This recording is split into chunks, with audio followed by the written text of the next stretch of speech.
The Backrooms.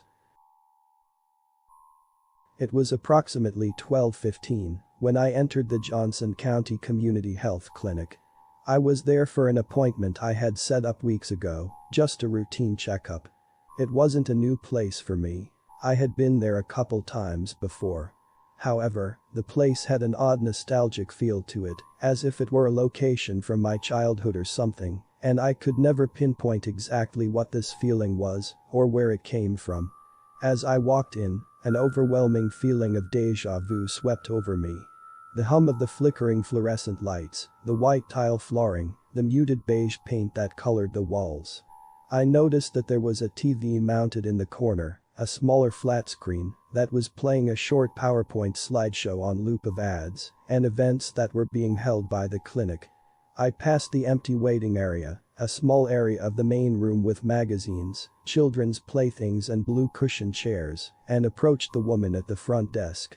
She was sitting in her bluish-gray office chair, looking at a spreadsheet on the same Windows XP desktop they've had since 2008. There was a sign-in sheet on the counter in front of me.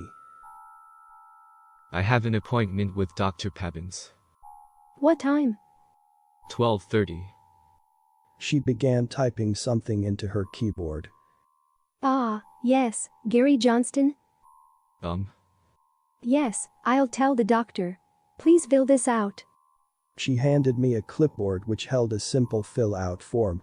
I walked back to the waiting area, took a seat, and began to fill out the form.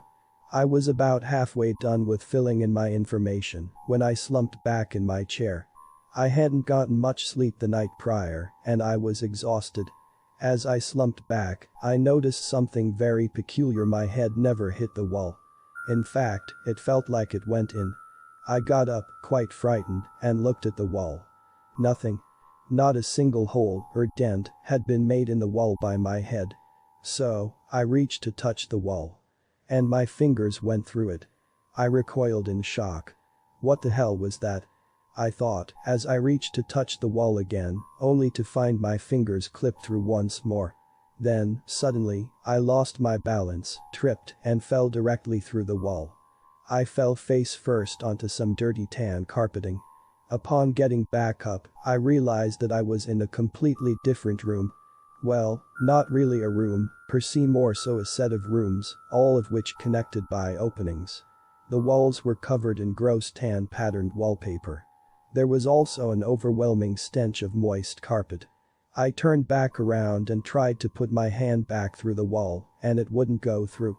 Okay, what the fuck? I muttered. I looked back into the room.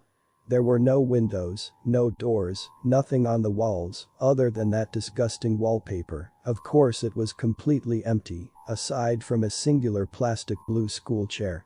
At this point, the only thing going through my mind was fear and the repeating thought of I need to leave on loop in my head. I started running through the rooms, desperately trying to find an exit, but to no avail. There was no exit. Was this my permanent location until I died? No, there had to be a way out. I wasn't just going to be left here, right? Eventually someone would notice that I was gone. But nobody did. Then, in the distance, I heard footsteps, but not those of a human's, at least not a normal human. Alongside the footsteps was a gurgling snarl, like that of an angry animal. I began to run. I ran as fast as I could from whatever the hell was approaching me. I didn't want anything to do with it. I ran for what seemed like forever, but I was always back in the same room I started in. At least, it looked like the same room. Not that I could tell them apart. So, I sat down, defeated.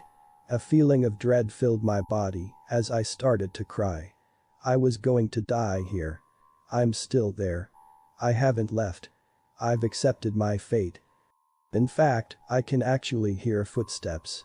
I wonder who that is.